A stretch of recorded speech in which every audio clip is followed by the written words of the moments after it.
Welcome to the Made for Money podcast, where feminine wisdom meets financial power. I'm your host, Christine Walsh, financial strategist for women entrepreneurs, fractional CFO, speaker, and author of the best-selling book, Be the Queen of Your Money, and guide for women who are rewriting their money stories and unapologetically rising into their wealth. Let's do this. Hey, it's Christine here with your Made for Money podcast for the crossing of this threshold week from 25 to 26. I'm so glad you're here. This year asked a lot of our nervous systems. I'm speaking for myself, and I'm speaking for many people that I know in business and not. Many of us have lived this year, 2025, particularly in some sort of level of financial vigilance. And even if you did well on paper, you might notice that the body can feel the weight of that vigilance.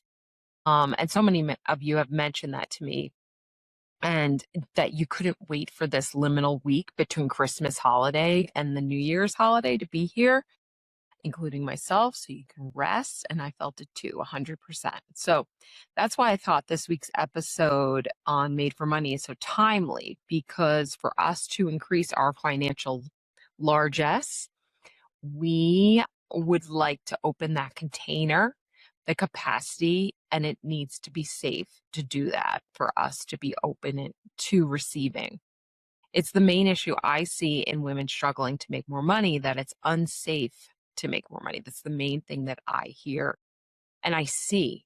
Sometimes you can't put your finger on why the money's not coming in, but so much about it is it okay? Is it safe for us to make money? At this time, you're probably, if you're listening to this, you're not a huge resolution person. The pitfalls of resolutions, but you really can make all the financial resolutions and goals if you want. But if you're getting clear about where you are and you're wanting to open up to the clean receptivity of money, you'll hit that same money floor over and over and over until you understand your own financial safety level. So to introduce all this, if you caught my episode 6, awesome. If you haven't, go take a listen. I get super vulnerable about my own experience with sobriety and the concept of financial sobriety, which I've had many of my own personal relapses in. And I've talked about that in some of the original episodes, beginning episodes. And it's poised me to be an advocate for women and money. That's why I do this work. And it's the perfect segue, this episode 6 around financial sobriety, to today's episode on Made for Money. So definitely go check it out if you haven't. Today's episode is money and safety. Building a nervous system that can receive wealth in 2026 and beyond. Because financial sobriety is representative of stopping the financial chaos, and financial safety is about building a container to receive the money you want. And it's so timely for this threshold as we cross from one year to another. So let's get into it. I believe, and that's what this podcast is about, is a lot about my own musings around money and my own beliefs around money, in exploring all the beliefs in money and stripping down what works, what doesn't work, and what I've seen and what I see work amongst my clients and the people I've gotten to work with over the years, is you don't get what you want. And even in my own personal experience, you don't get what you want. You kind of even don't get what you believe. First, you get what your nervous system can hold.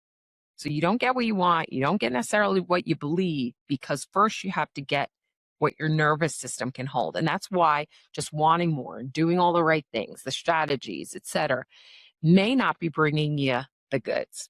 And it's super frustrating, and that's totally normal. There are many, many, many smart, successful women in business living in financial hypervigilance. Let me just say that again.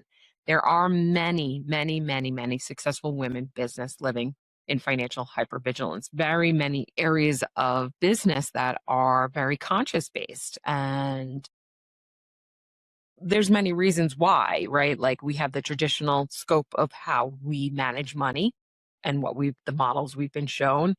And our society right now, and our macro environment around the economy and politics is creating vigilance, even if we didn't necessarily have that as a point in our being to look at money that way. So this isn't let's just work on our mindset. This is actually us working at a deep nervous system level. And so let me just pause and talk about what I mean when I talk about the nervous system. I'm talking about the part of you that decides what's safe, what feels unsafe, long before your beautiful, gorgeous mind gets even involved. Your nervous system is constantly scanning life, including your money life, and asking one question: am I safe right now? If money's ever felt unpredictable, if money's felt stressful or tied to survival in your world, your nervous system has learned to associate money with danger, some sort of danger, even if logically you're doing pretty well. So when more money, more responsibility, more opportunity, more abundance shows up, your body may respond by bracing or speeding up or shutting down or creating chaos. Not because it's trying to derail you. Let me just make that very clear, but because it's trying to protect you. So this is the thing. You don't receive money with your mindset. You receive it with your nervous system.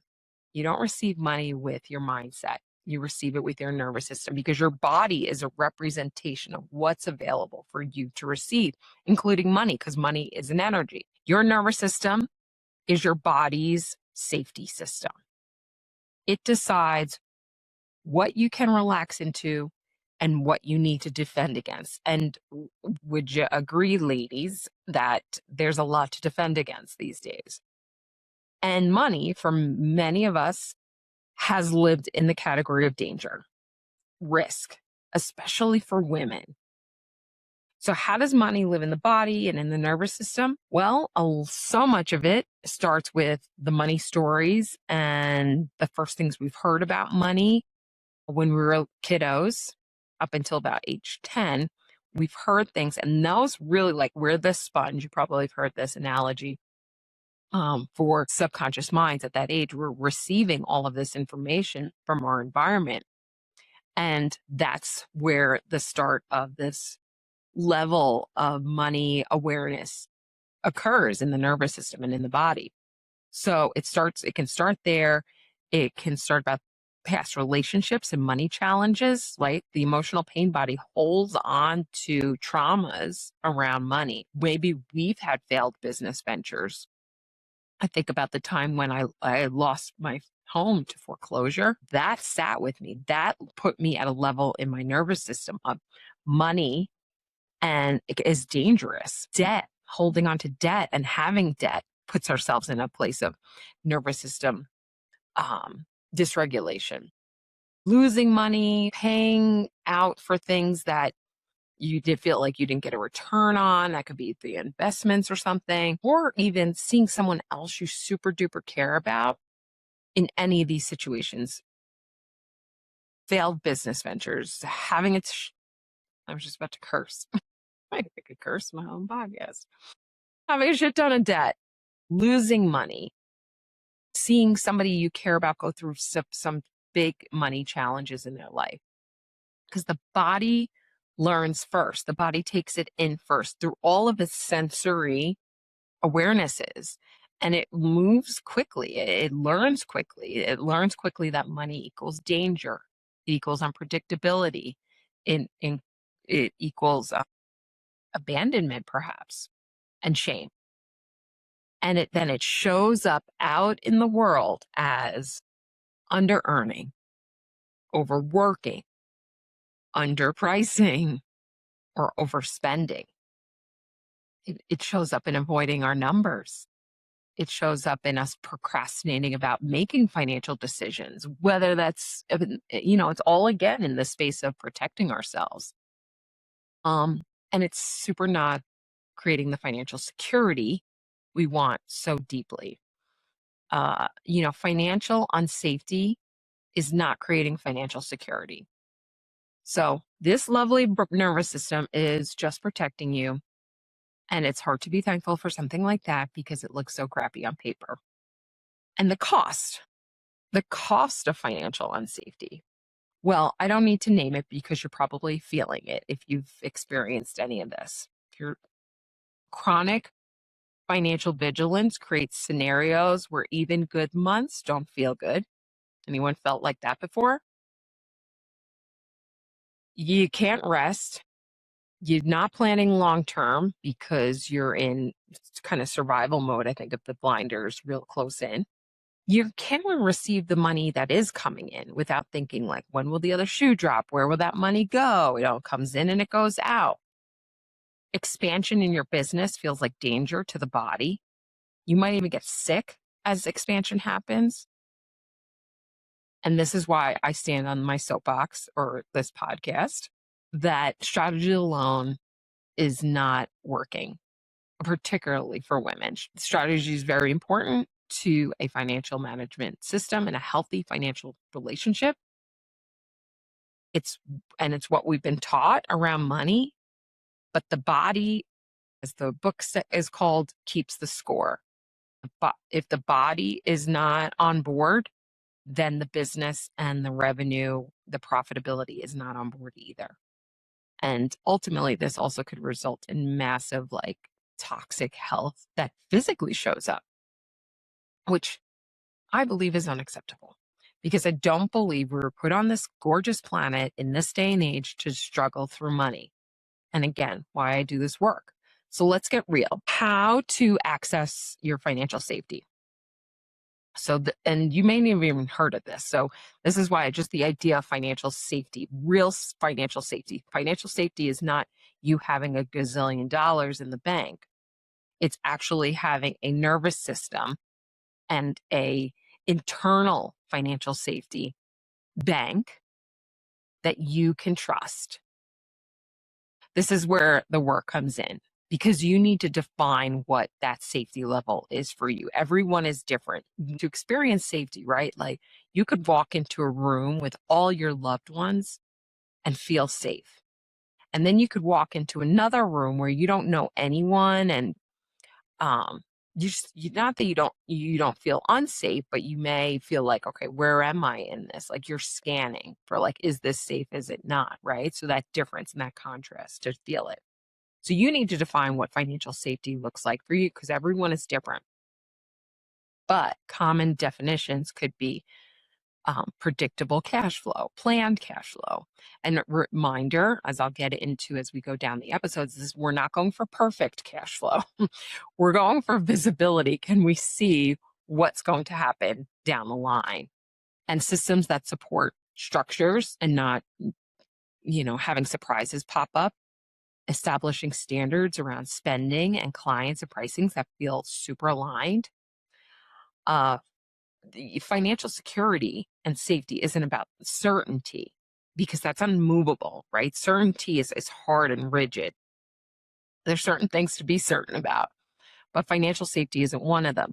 And money's not certain, but trust in ourselves can be the financial safety in that container. That's the thing. As within, so without, right? We have certainty, we have safety within ourselves and our ability to manage money. That then shows up in the world. So how do you do that? So the key word that I'll offer up here, and it's boring because the word is boring. The nervous system loves boring. It eats it up. And so boring equals safe, right? So before money tasks that you may have at year end here, we're approaching tax prep season, et cetera, for your business owners, even if you're doing your personal budgeting, whatever it is, like you're looking at your bank account. Money loves excitement and it can feel like a dopamine hit, but the tasks and financial safety, long-term financial safety is about boring. So money tasks even more, maybe it's inviting some deep breathing in before you start. Or perhaps it's naming sensations and making it a sensory experience as you look at your numbers, right? I'm feeling sweaty hands. I'm feeling heat rush up. I'm feeling calm. Like naming the sensations without a story attached when looking at your financials creates financial safety. Creating consistent money dates. It doesn't need to be constant and, every day looking at the numbers necessarily, but having something on your schedule that shows you're going to meet with your money. Having clear safety numbers is one that I work with my clients often, right? Knowing your money floor, which is your money, your baseline, like how much, what level of your bank account are you like, okay, if I go below that, I got to pull some strings or something, but I don't like it to go beyond that and go below that. And that's awesome. Runway. So runway is when you have the money in your bank account and you see the number, and your operating expenses on a monthly basis, how you divide those two together and how much months of runway do you have based on the bank account level that you have. Total boring, total not sexy, total like reliable though, totally safe, and totally expansive. So knowing that boring around money tasks creates financial safety. Your nervous system will trust the consistency, and abundance will follow. So let's bring it all home. The integration invitation here for the skill of building financial safety rests on you. You're welcome. And this is a power money move because it's only yours to make, because when you make the decision, you own the decision. And that's where your power lies. The more you use it, the more you create, and very much an important part to you making more money, you pulling that power back to you, because it's been pulled out in so many different ways. So financial safety starts with you. And an actual real simple way that I wanted to offer here as we wrap up is it can start simply with the idea of receiving and making receiving safe, and receiving in small ways, right? We built the muscles in small ways. So practice receiving today. It's a beautiful time of the year to receive and look at your year and see what you received. It could be gifts, it could be money, it could be ideas, it could be compliments, right? So receiving it fully, all right? Like you receive a payment from a client, really being present to that. Thank you for this money. You don't have to say it to the client. You could totally. Receiving a compliment, right? Fully receiving it before perhaps throwing it back, right? Fully receiving, thank you, period. Receiving a gift, obviously we were in gift giving time around this time. So letting that gratitude emerge and really being grateful for the gift that has been received. I love this. Receiving a hug. So often I felt in hugging people, especially as we're visiting with relatives and friends and family, that we go to give hugs a lot and we don't necessarily feel the sensory experience of receiving a hug. So that is financial safety can start with something like that, practicing your receiving muscle, because it isn't about pushing harder. You can see, like, being made for money, we don't do that here. We don't push harder. We don't do, like my business, Rebel Rise Finance. We don't push harder. We make it safe enough for us to receive what's already trying to meet us. So thank you for receiving this podcast today. Happy New Year. And next week, expect a conversation on who you become with money once financial safety is established. So practice your receiving, money and identity next week on Made for Money. If you like what you heard, be sure to follow the podcast to get the short and sweet on money every week. And if you feel compelled, leave a review. I would receive it in full and be so grateful. Or share with a woman you know who needs to know how to do money differently. So until next time, remember, you're not here to push harder for money because you're already made for money. All right, bye for now.